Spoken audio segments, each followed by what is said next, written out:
Assalamualaikum warahmatullahi wabarakatuh. Perkenalkan, nama saya Anissa Fitri dari kelas M02.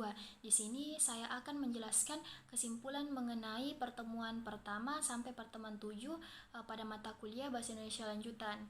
Pada pertemuan saat pertama, sastra sebagai sumber belajar tematik terpadu. Pembelajaran dengan menggunakan sastra itu dapat memperhalus budi atau perangai peserta didik. Yang kedua itu secara perlahan karakter bangsa akan berbentuk seiring dengan berkembangnya budi pekerti para peserta. Yang kedua itu peran sastra dalam pembelajaran. Menurut Trigan, perannya itu yang pertama perkembangan bahasa, dalam perkembangan bahasa, yang kedua perkembangan kognitif, yang ketiga perkembangan kepribadian, yang keempat perkembangan sosial. Nah, selanjutnya itu kontribusi sastra dalam pembelajaran. Menurut Mei 1990 itu yang pertama sebagai alternatif sumber belajar, yang kedua memberikan kesempatan untuk mengembangkan diri.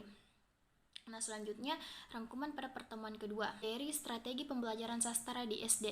Yang pertama, strategi pembelajaran inquiry adalah rangkaian kegiatan pembelajaran yang menekankan pada proses berpikir secara kritik dan analisis. Yang kedua, strategi pembelajaran kooperatif adalah pembelajaran berkelompok.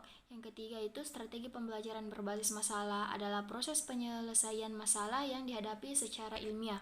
Nah, selanjutnya kesimpulan pada pertemuan ketiga. Penerapan strategi pembelajaran sastra di SD ini materinya itu penerapan strategi pembelajaran sastra di SD. Nah, metode pengajaran sastra yang diterapkan itu ada metode ceramah, metode tanya jawab, metode diskusi, audiovisual, dan analisis isi. Adapun langkah-langkahnya itu yang pertama memiliki teks sastra, yang kedua memilih teks sastra, yang kedua memilih model pembelajaran, yang ketiga itu menganalisis teks sastra bersama-sama, yang keempat membentuk kelompok siswa, selanjutnya itu penugasan, kemudian presentasi hasil diskusi, dan yang terakhir itu diskusi dan tanya jawab. Nah, selanjutnya sebagai seorang guru kita harus mengupayakan suatu metode pembelajaran harus menyenangkan bagi siswa agar dapat menjadikan siswa mampu memahaminya. Nah, selanjutnya kesimpulan yang keempat. Materi pada pertemuan keempat itu sastra puisi dan pembelajarannya. Menurut H.B. Jasin, puisi adalah karya yang diucapkan dengan perasaan dan memiliki gagasan atau pikiran serta tanggapan. Jenis-jenis puisi itu ada puisi lama dan puisi modern. Puisi memiliki unsur batin dan unsur fisik. Untuk unsur batin itu meliputi rasa, tema, amanat, dan nada. Kemudian unsur fisik itu meliputi gaya bahasa, diksi, irama, dan sebagainya. Selanjutnya kesimpulan pada pertemuan 5, di mana materinya yaitu sastra prosa dan pembelajarannya. Menurut Zainuddin, prosa adalah pengungkapan peristiwa secara jelas dengan menggunakan seluruh pikiran. Jenis-jenis prosa itu ada prosa lama dan prosa baru. Bentuk prosa itu terdiri dari 4. Yang pertama hikayat, yang kedua sejarah, yang ketiga kisah, dan yang terakhir adalah dongeng.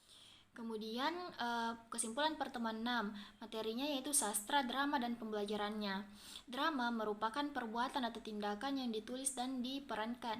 Dan selanjutnya itu ciri-ciri drama, berbentuk dongeng, terdapat tokoh, terdapat konflik. Nah, ciri-ciri drama yaitu berbentuk dongeng, terdapat tokoh, terdapat konflik, dan aksi dipentaskan.